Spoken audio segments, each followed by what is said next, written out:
Olha, emissoras devem ter muito cuidado e responsabilidade com os dados que recebem de seus ouvintes e telespectadores e saber quais são os limites do uso dessas informações. LGPD e compliance é o tema da palestra do advogado Júlio Broto, especialista em direito privado. Atua nas áreas de direito civil, comercial, administrativo, eleitoral, é conselheiro titular da OAB Paraná e sócio fundador do escritório DOT Advogados. Júlio, cadê você? Seja muito bem-vindo.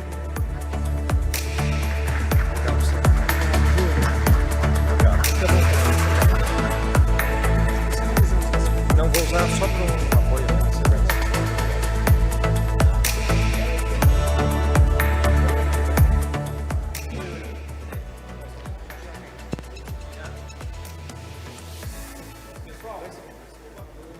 Oi. Pessoal, desculpe que se eu não fizer isso, o Júlio não vai fazer. O Júlio, eu queria agradecer muito a tua presença aqui, foi a indicação do nosso diretor Rogério Afonso, para falar sobre esse tema que é muito relevante para nós. Quem ainda não sofreu com isso, acredite, dê atenção, porque é capaz de sofrer e depois que doer, não esqueçam. Hoje, aqui no nosso congresso, nós tratamos e avisamos. Mas o Júlio representa o escritório do Dr. Júlio Broto, do professor René Dotti, e eu queria dizer para vocês assim, nos últimos 10 anos que eu participo de alguma forma da ERP, o escritório deles, a gente brinca assim, tudo o que vem de ação, e são poucas, mas são muito duras, que vem contra a ERP, e a gente entrega na mão do escritório do Dr. René Dotti, através das mãos do Júlio Broto, eu ia dizer para vocês assim, a gente está sempre lidando com os melhores para defender as causas da radiodifusão no Paraná. E a última grande conquista, então eu queria te agradecer publicamente, foi a derrubada dessa loucurada que foi a decisão do Atlético Paranaense, querendo cobrar direito das emissoras de rádio para transmitir futebol. Uma loucura total, um absurdo total. Mais uma dessas coisas que mostra que o nosso judiciário precisa, de alguma maneira, ser chamado à razão. Então, mais uma vez, meu muito obrigado, Júlio. E o Júlio é um gentleman, um cavalheiro que nos meus momentos mais malucos, quando eu mais falo besteira, quando eu paro de falar, eu lembro assim, por que eu não sou nem um pouquinho parecido com o Júlio?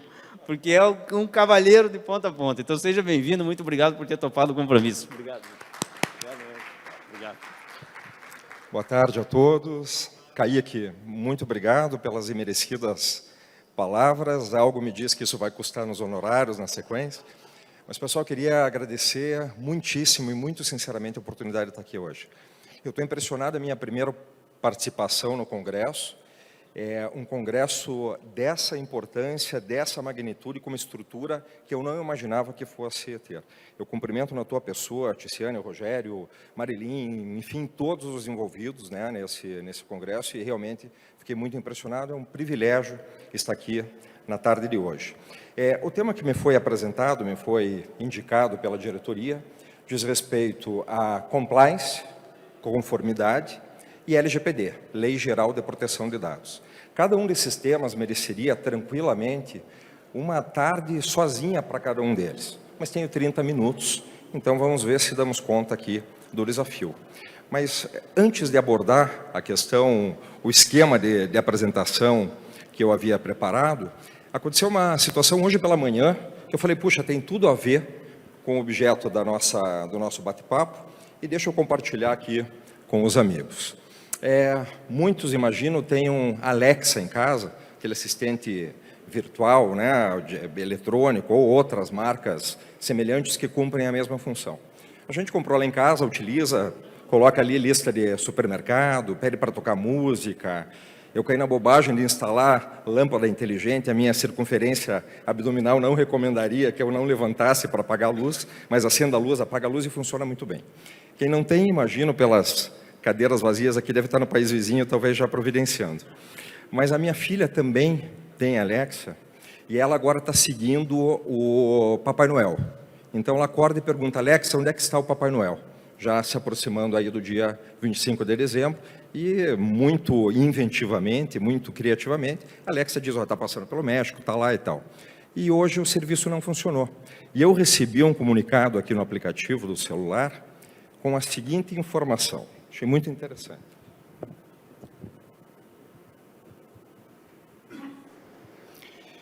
A privacidade das crianças é importante para nós. Oferecemos alguns serviços destinados às crianças e, em alguns casos, podemos identificar que uma criança está usando nossos serviços. Nessas situações, as crianças podem compartilhar e nós podemos coletar informações pessoais.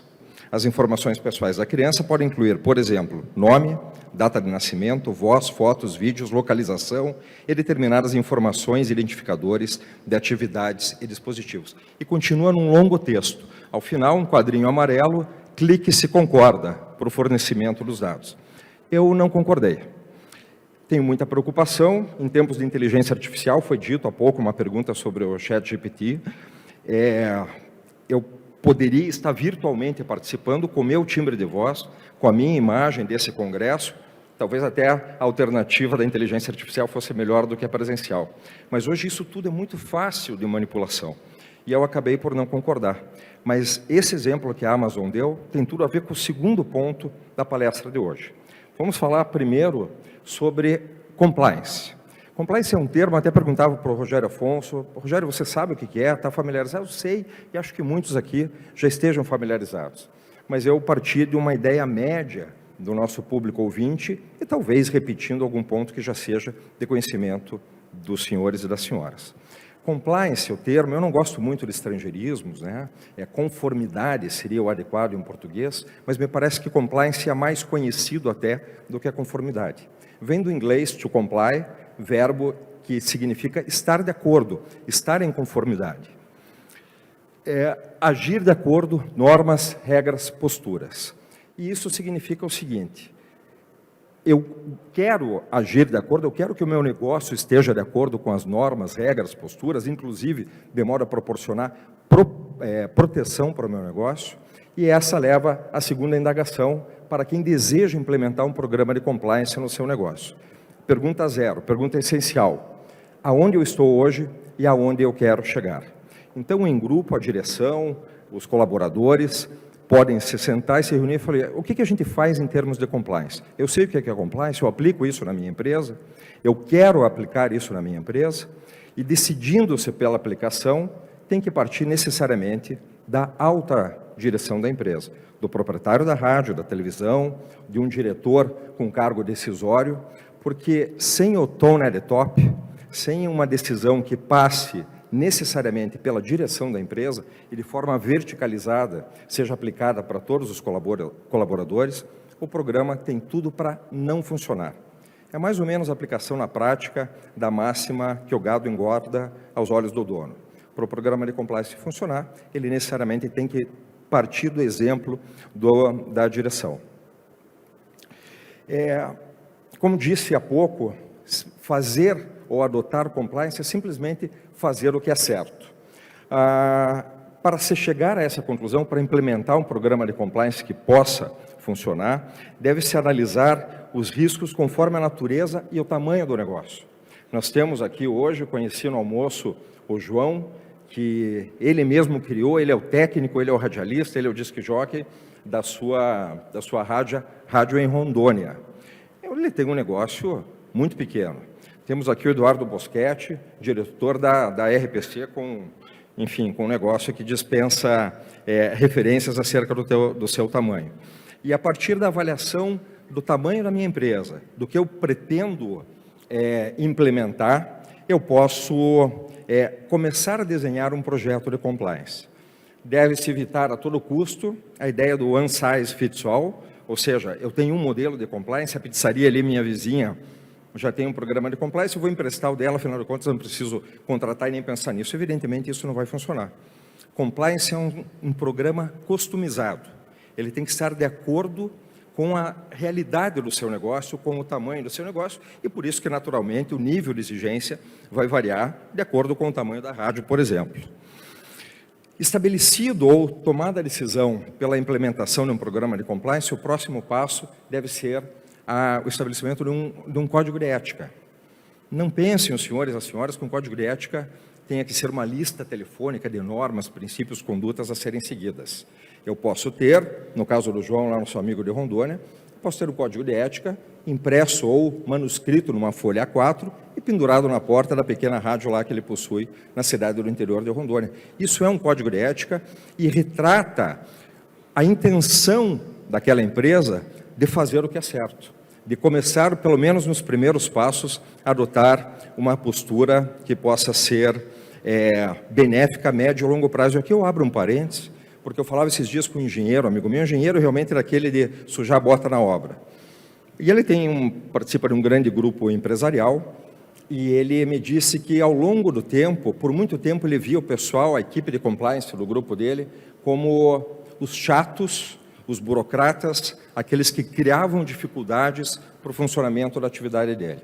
Com o tempo, ele migrou desse raciocínio inicial e passou a ver o compliance como um pessoal parceiro do negócio dele. E isso por uma simples razão, é que um depoimento pautado na minha experiência pessoal e profissional. Eu efetivamente já falei com o Kaique numa ocasião lá na própria ERP sobre isso. Eu não consigo ver a existência, a sobrevivência de um negócio a médio ou longo prazo que não esteja em conformidade, que não tenha efetivamente um programa de conformidade adequado, de acordo com o seu tamanho, como eu já disse há pouco, mas que não esteja realmente dentro do certo que deve ser feito numa empresa. O fazer errado, principalmente talvez por uma necessidade comercial, muitas vezes é sedutor num primeiro momento. Nos interessa, puxa, aqui eu posso dar um jeito em determinada situação que vai me economizar isso, vai me poupar aquilo, um enjambre trabalhista talvez, contratação com alguém, num primeiro momento seduz, mas não funciona.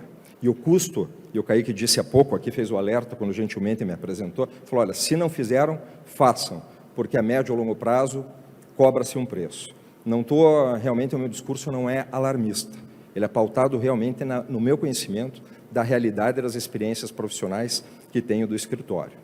Então, se não fosse por outro motivo, se não fosse para a gente fazer aquilo que a gente quer para a vida da gente, para o nosso país, para a nossa atividade, seria por uma questão comercial.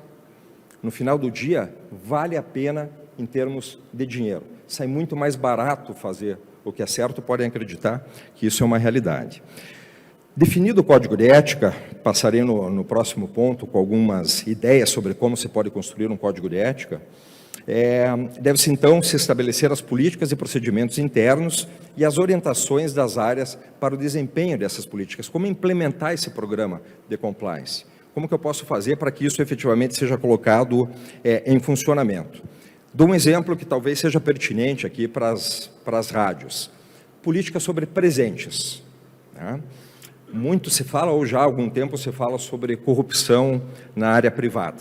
Corrupção deixou de ser uma exclusividade no relacionamento com o poder público. Pode haver corrupção, vulgarmente muitos chamam de cachorro, na área privada. Isso, por vezes, perpassa, me parece, Rogério, que a rádio tem potencial, digamos, para esta troca de favores. É interessante se definir previamente, num ambiente de serenidade, de raciocínio, uma política, e aqui é meramente exemplificativo, uma política sobre presentes. Eu posso aceitar um presente? Eu posso aceitar um presente de alguém com quem eu mantenho uma relação profissional de natureza contratual que pode se beneficiar dessa proximidade de relação que eu tenho com essa pessoa? Na hora que a coisa está acontecendo, às vezes é difícil a gente definir nessa zona cinzenta, nebulosa, o que é certo e o que é errado. E é por isso que isso deve ser feito de uma forma tranquila, serena, pensada. Um amigo diz que não existe nada melhor do que um dia de sol para se trocar o telhado. E é exatamente isso que deve ser feito. É um trabalho preventivo, preparatório para situações como essa.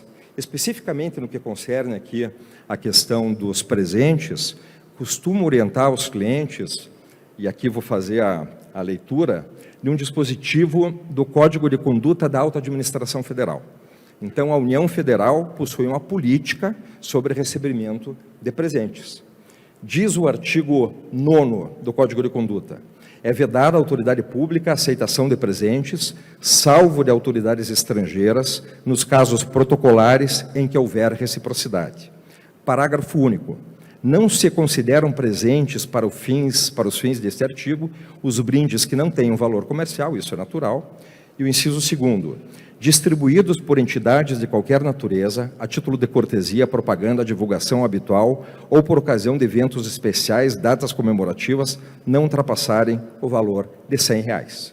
Essa é uma orientação que a gente costuma passar para os clientes que nos consultam a respeito. Esse valor está desatualizado, hoje isso dá mais ou menos R$300, e é um parâmetro seguro para uma política, e continuo dizendo que estou tratando de um mínimo de exemplo sobre o que deve ser, ou um dos pontos atinentes a um programa de compliance, e aí ele pode ser estabelecido numa empresa. Olha, posso aceitar presente aqui, Rogério, de um anunciante? Pode, desde que vá até os R$100 ou R$300. Esse é um exemplo.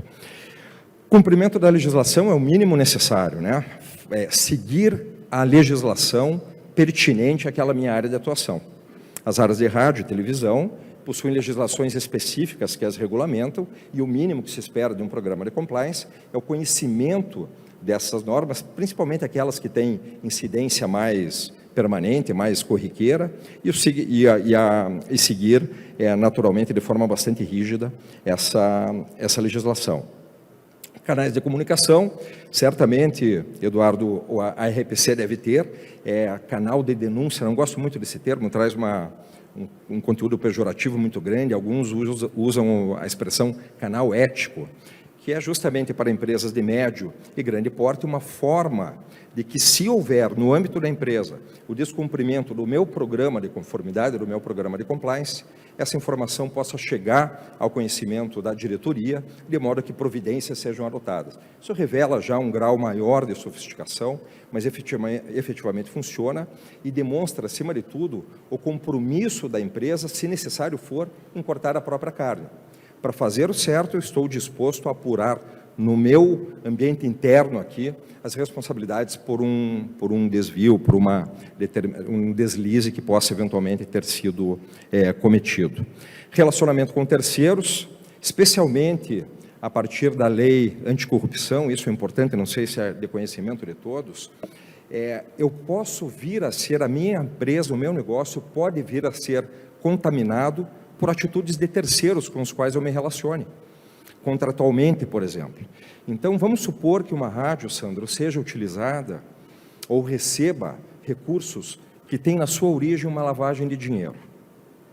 No campo da lei anticorrupção, eu posso ter uma contaminação da rádio por conta disso. Puxa, mas eu não sabia que era. Eu não agi com dolo, eu não ajudei a facilitar essa lavagem de dinheiro.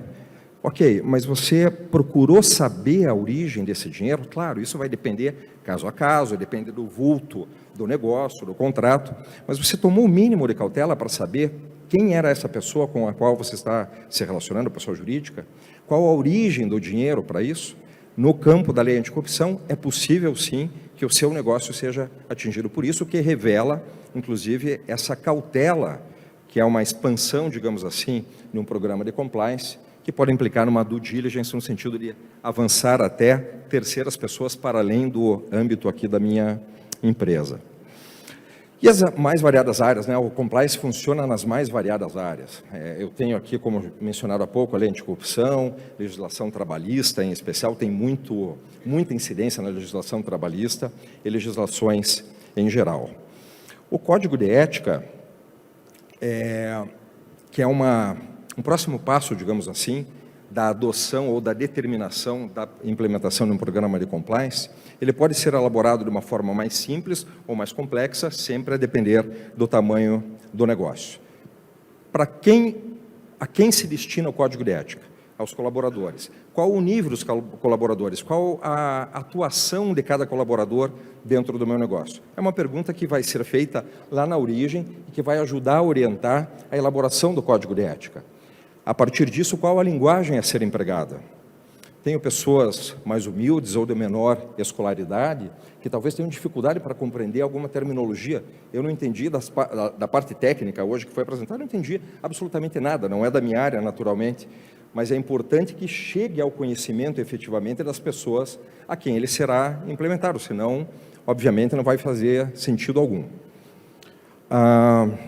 Qual a abordagem, como que será passada essa orientação da empresa ao seu corpo de colaboradores, por que nós estamos implementando um programa de conformidade, o que se espera de cada um a partir da adoção do programa de conformidade, técnicas de treinamento, porque nada adianta, e já vi isso acontecer algumas vezes, a empresa, para dizer que tem um programa de compliance, ela faz, às vezes, da implementação do programa de compliance, contrata alguém para redigir um código de ética e aqui falou, pronto, está acabado o meu trabalho. Não, não está acabado, e se essa for a ideia, é uma ideia absolutamente equivocada. Para que haja efetividade do código do programa de compliance, é necessário que haja esta abordagem, este passamento de ideia a toda a equipe de colaboradores e treinamento que não é uma única vez, é um treinamento periódico e constante. Até porque se eu disser, não, o meu programa de compliance está acabado, o meu código de ética está elaborado, não preciso mais me preocupar com isso, há um equívoco. É um organismo vivo, mesmo o código de ética. Ele deve estar em constante mutação, de modo a acompanhar as situações concretas que se apresentam para aquela empresa. E as inovações, por exemplo, inovações tecnológicas. Então, é um trabalho que não acaba nunca. Claro que o grosso é feito no início, mas depois deve haver uma evolução. Esse tema está umbilicalmente atrelado ao próximo ponto, que é a Lei Geral de Proteção de Dados. Um é complemento do outro, são irmãos siameses. Claro, o compliance ele tem um efeito mais abrangente, mas a Lei Geral de Proteção de Dados, que vigora desde agosto de 2018, é de uma importância extrema. Foi dito hoje, na tarde de hoje, en passant, alguns falaram sobre a proteção de dados, mas eu gostaria de fazer um alerta na linha do que o Kaique falou, para que não pensem os senhores e as senhoras que isso é algo abstrato, que é uma legislação que pode ou não pegar no Brasil. Ela já pegou, ela demorou um pouquinho.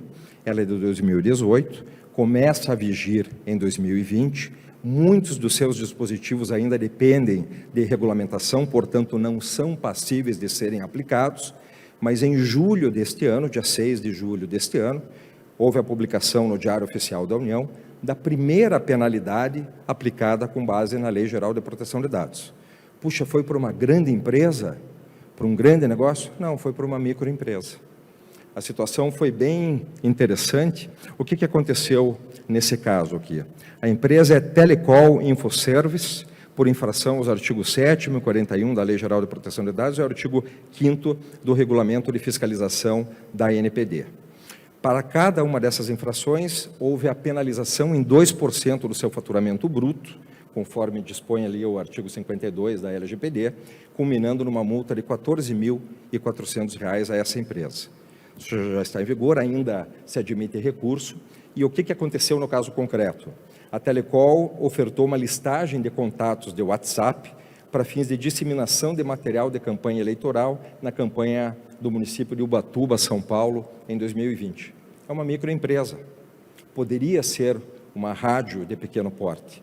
Todos nós que lidamos com algum tipo de dado estamos sujeitos a sermos alcançados pela LGPD. Pois não?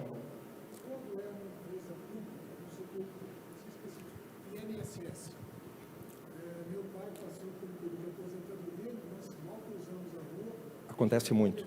Acontece muito. Sandro... Desculpa, eu vou repetir, eu falei sem o microfone. Aconteceu com meu pai num período em que eu perdi a minha mãe, trouxe meu pai para morar em Curitiba, e ele transferiu a pensão que ele recebia, a aposentadoria, para uma agência de Curitiba. Nós mal saímos da agência e o celular dele tocou, oferecendo empréstimo, porque ele já tinha um consignado. Como é que alguém sabia naqueles... Mas foram minutos, é uma coisa absurda. Fizemos lá o cadastro dele para que mudasse o endereço do pagamento da pensão, do INSS, da aposentadoria dele, e mal cruzamos a rua e o telefone dele começou a tocar e, olha, nós temos um empréstimo para o senhor. É uma coisa que não é só privada. Isso acontece muitas vezes, especialmente em relação ao INSS e aos consignados, existe, para além da violação LGPD, um tema mais grave, que é a existência efetivamente de corrupção com funcionários ou servidores do INSS. É um assunto bastante recorrente, infelizmente. Nós atendemos um banco no escritório, houve uma consulta sobre isso, porque o assédio de lado a lado é muito grande nesse tema dos consignados. Especificamente no âmbito aqui da LGPD, Sandro, a gente teria que avaliar se quando no caso, o seu pai era servidor público?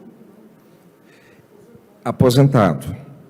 teria que ver se em algum momento, e a gente vai passar aqui na sequência por esse tema, houve de alguma forma anuência, autorização dele para o fornecimento de dados pessoais dele, o que possibilitaria, é de todo reprovável. A família ainda enlutada acaba por receber uma abordagem, um assédio de natureza financeira, mas não necessariamente será ilícito, pode ou não ser a depender do tipo de tratamento que foi dado a esse dado quando ele eventualmente forneceu. Tá?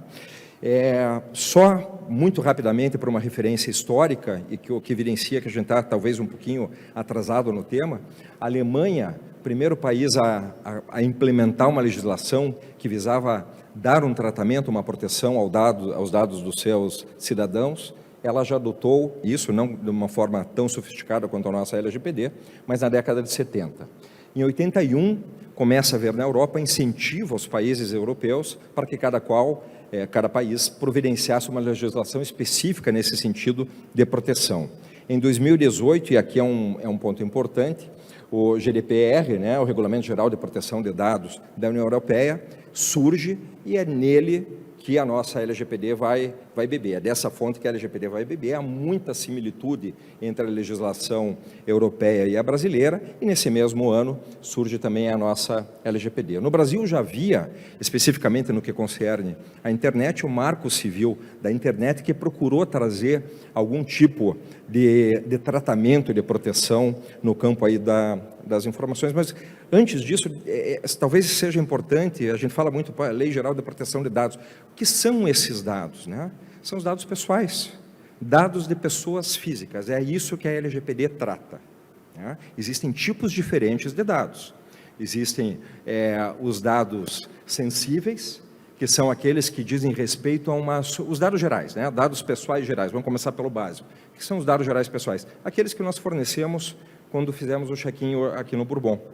Então, teu endereço, telefone, CPF talvez, a sua assinatura, quem veio de carro, a placa do carro que forneceu ali para poder entrar no estacionamento do Bourbon.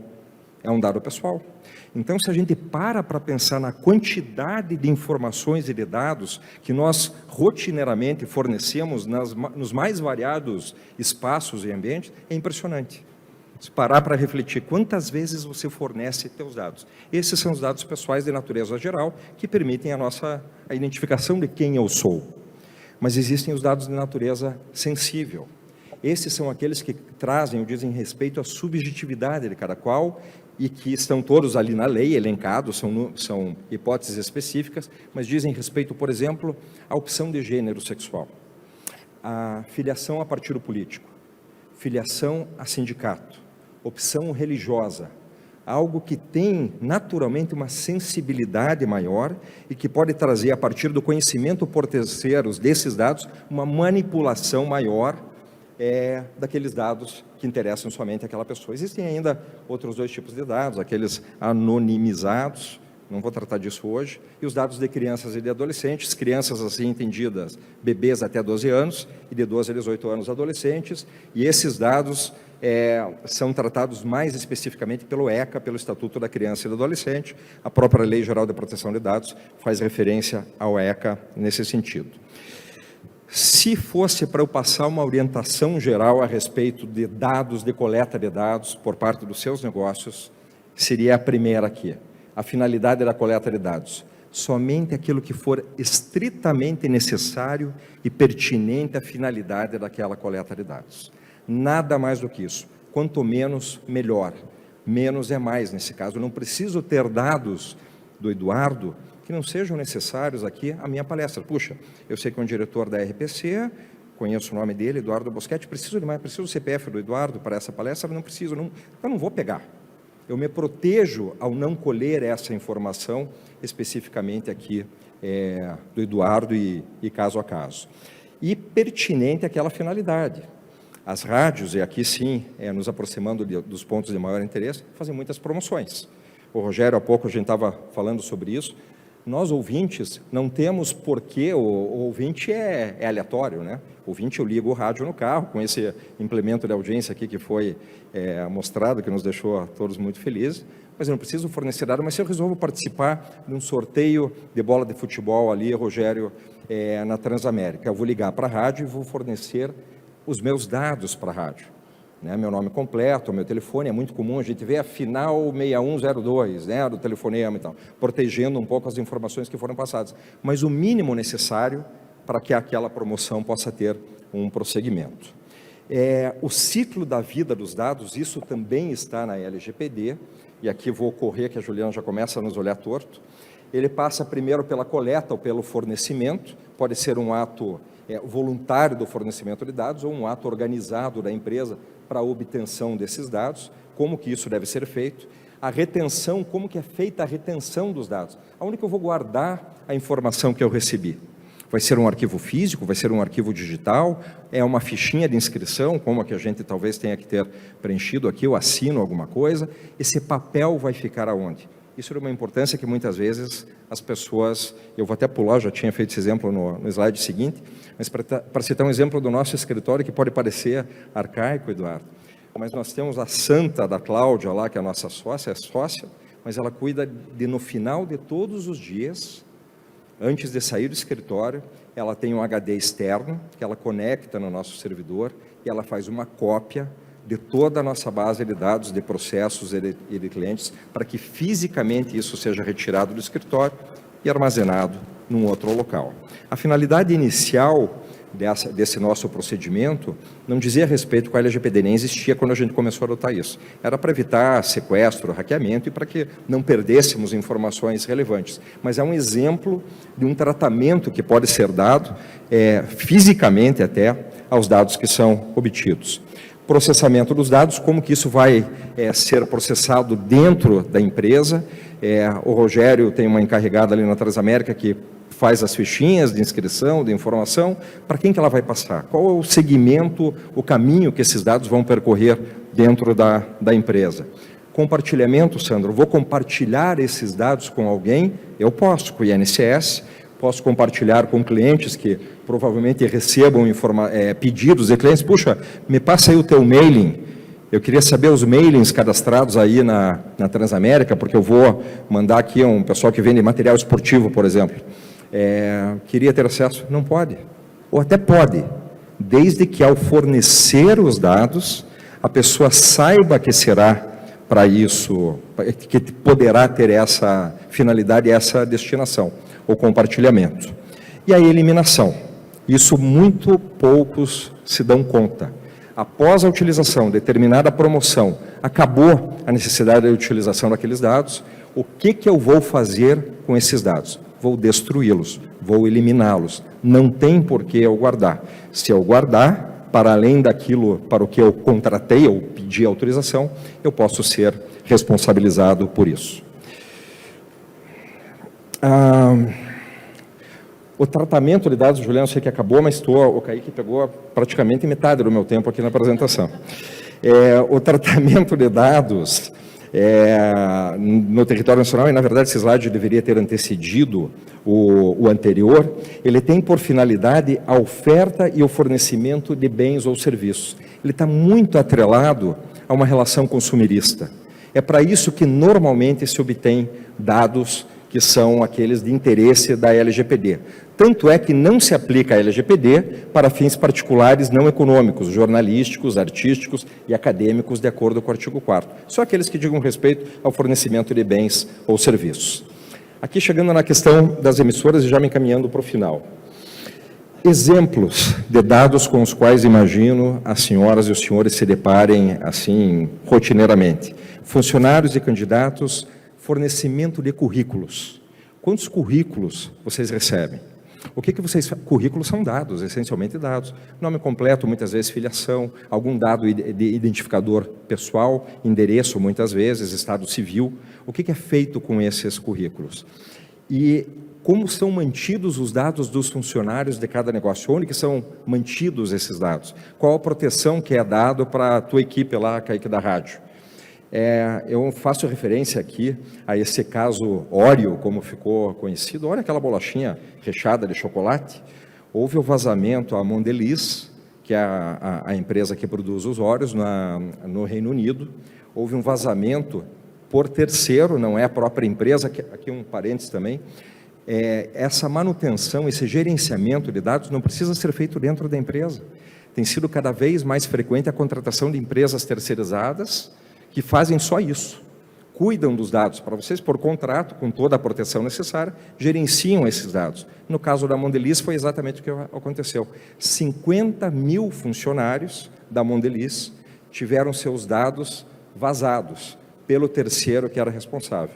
Multa altíssima para a empresa, pronunciamento público exigiu, por uma questão reputacional, colaboração com as autoridades na investigação, mas realmente foi algo bastante impactante. Sandro, veja exatamente o que está ali, possibilidade de utilização por terceiros, cuidados com compartilhamento, consignação, planos de saúde, tique refeição, ainda no caso dos funcionários. Então, muitas empresas fornecem esses benefícios, plano de saúde, nós fornecemos no escritório, empréstimos consignados, tiques refeição. Eu posso fornecer os dados, mesmo que seja em benefício do funcionário, para essa empresa terceira? Posso, desde que o funcionário saiba disso e tenha previamente autorizado, mesmo que seja em benefício dele. Não sendo esse o caso, não pode ser fornecido. Lembrando também um dado importante, que deveria ter sido mencionado antes, este fornecimento de dados não tem caráter perpétuo. Para além do ponto final ali da eliminação dos dados, ele pode estar sujeito à revisão a qualquer momento por parte do titular dos dados. Se eu quiser saber quais os dados meus aqui do Bourbon, eles já tinham, até estranhei, eles já tinham prévios cadastros meus aqui quando eu fui fazer o check-in. Não poderiam ter, salvo se eu tivesse assinado alguma coisa lá atrás que eu não me lembro. Mas a rigor não poderia, porque deveriam ter eliminado. Mas eu quero saber o que o Bourbon tem a meu respeito. Eu posso bater ali na recepção, no check-in e falar, quero ver o que vocês têm. É um direito meu a qualquer tempo. E se eu pedir a exclusão de qualquer um daqueles dados, pela LGPD, eles são obrigados a proceder a qualquer momento. Então, não é algo assim permanente, imutável. Um outro exemplo, encaminhando, Juliana, aqui para mais 5 minutos e termino. Esse é um caso concreto que bem retrata a importância do cuidado no fornecimento desses dados. O sujeito morreu, isso aconteceu não com pessoa conhecida, mas com uma empresa conhecida. O sujeito morreu, foi procurar a previdência privada dele já havia sido destinada à viúva, mas a amante chega na empresa de previdência, era uma amante de longo tempo, e queria saber quais os direitos que ela possuía a respeito daquilo. A funcionária, claro, não tinha conhecimento do que havia acontecido, percebeu que poderia ter alguma coisa e tira num bloquinho de notas, eu faço isso, pega o rascunho, aquelas petições que não são usadas, você grampeia ali no lado esquerdo superior e começa a usar como rascunho para não desperdiçar papel, por uma questão até ecológica. A funcionária pega a ficha cadastral do falecido e anota a recomendação para a amante na ficha, no verso, na parte branca da ficha, e entrega para ela.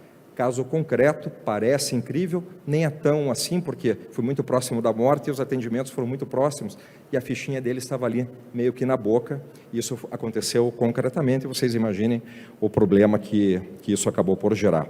Promoções e eventos, participe da promoção, exatamente o que falávamos antes, é muito comum na área das rádios, o cuidado que se deve ter na obtenção dessas informações. Redes sociais, transmissão ao vivo, divulgação de resultados, campanhas e promoções. Até dei uma pesquisada aqui em algumas rádios antes, é comum vir na internet várias fotos de pessoas agraciadas com brindes, elas pousam ali no site da rádio e tal, a foto da pessoa. Houve uma autorização específica para aquilo? Foi obtido? Foi retirado depois do encerramento da promoção? Se não, há uma potencial infração à LGPD. O que fazer para estar em compliance com a LGPD, política de segurança, informação, hackers, quais os riscos, onde estou vulnerável, como estou tratando os dados? São perguntas que foram feitas, já ultrapassei bastante meu tempo, no curso da exposição, mas são perguntas que devem ser feitas por cada um dos senhores, por cada uma das senhoras. Como que eu estou tratando meus dados atualmente? Não se esqueçam que a primeira multa foi aplicada por uma microempresa que teve seus dados divulgados.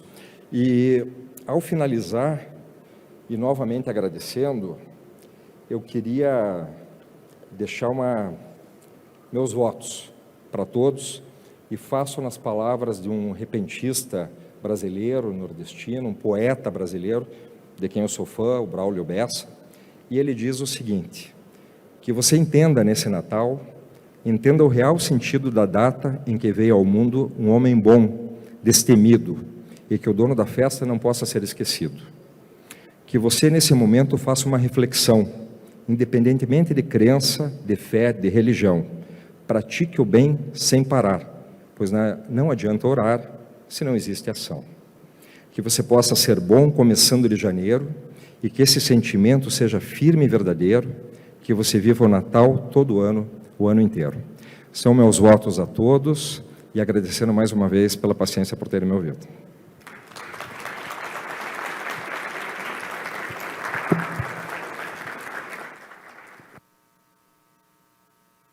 Só um minutinho. Tem pergunta?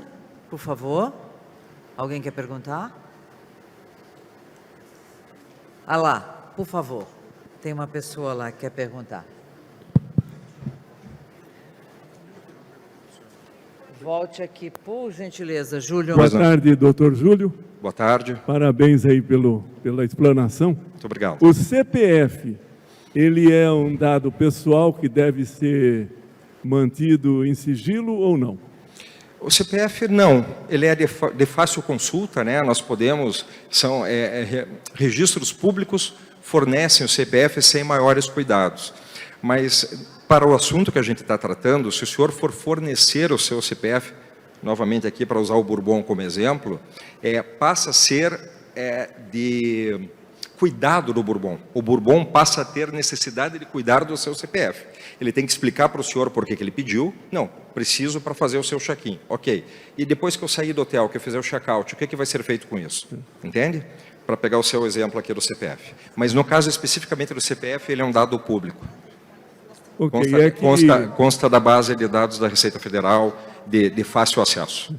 É que quando a gente vai fazer uma compra hoje, a maioria pergunta, CPF na nota? Aí sim, e você vai dizendo o número em voz alta. É verdade. Quando não tem os... Né? A finalidade aqui especificamente é o programa do Estado do Paraná de retorno, né, de parte do imposto. Né? Mas eu concordo que muitos ouvem quando a gente fornece, isso é verdade. E o código de segurança, na hora que compra qualquer passagem, é fornecido o código de segurança do cartão. Uhum. Por que se exige isso? Não é um sigilo? É um sigilo, mas sem o fornecimento do código de segurança, a operação não será realizada. Então, é uma opção, aqui a gente está falando mais de direito ao consumidor, né? Se o senhor não fornece, não vai passar no seu cartão. O senhor tem outras formas de adquirir, por exemplo, uma passagem aérea. O senhor pode pedir o boleto, pode fazer um Pix, enfim, outras formas. Mas se o senhor quiser lançar no seu cartão de crédito, para que a operação seja concretizada, tem que fornecer. Eu faço isso e morro de medo cada vez que eu faço. Falo, putz, a vida estou fornecendo aqui, a pessoa pode passar quanto ela quiser aqui no meu cartão. Né? Mas eu concordo. Júlio, já que você citou o Bourbon, eu creio que muita gente viaja também. Eu recebi por e-mail para fazer o check-in. Também recebi. Se eu não preenchesse todos os campos, eu não finalizava. Exatamente. Inclusive o endereço da minha casa. Isso. Quando você dá um Google, você vê a fachada da minha casa. Quer dizer, todo mundo sabe onde é que eu moro também. Exatamente. Então, é muito difícil isso. E se você for falar qualquer coisa, a pessoa fala assim, bom, é assim e pronto, não tem o que fazer. Há uma opção nesse caso, porque foi para a nossa facilidade. Eu fiz exatamente a mesma coisa. Eu fiz o pré-check-in, que recebi por e-mail, cheguei aqui, foi bem mais rápido. Eu não precisava ter feito. O Bourbon necessariamente tem que oferecer a opção de você chegar aqui e fazer presencialmente sem o fornecimento desses dados. Né? Mas ali houve uma concordância no fornecimento dos dados. Eu não li exatamente todo o término do... Porque, convenhamos, quem que lê? Não, meu Deus, 3 dias para ler isso aqui, não dá. A moça que falou antes ali, o scrolling, é isso, esse termo? Você fica ali passando página, no final você aperta concordo sem ler. Né? Mas muito provavelmente, numa dessas páginas que a gente ficou passando, eu estava concordando. Bom, muito obrigada. Maravilhoso. Grande aprendizado, né, Sandro? Sensacional.